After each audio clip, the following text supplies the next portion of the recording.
این زیباگی رو یگان نفر دیگر بار دیده است.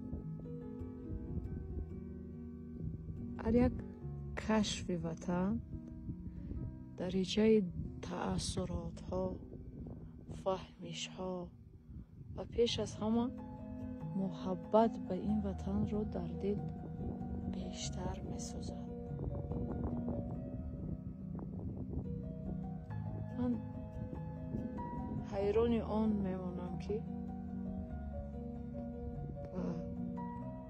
کشورهای گوناگون سفر میکنیم،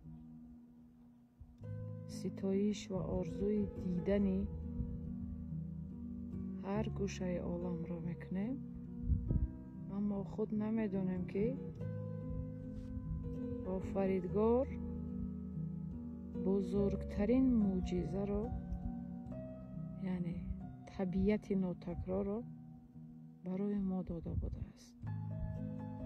به همین خاطر دعوت به عمل میارم که پیش از آنه که جهانگردی خوب است، اما وطن شناسی محبت را به این مکان، به این سرزمین باباگی بیشتر می سازد.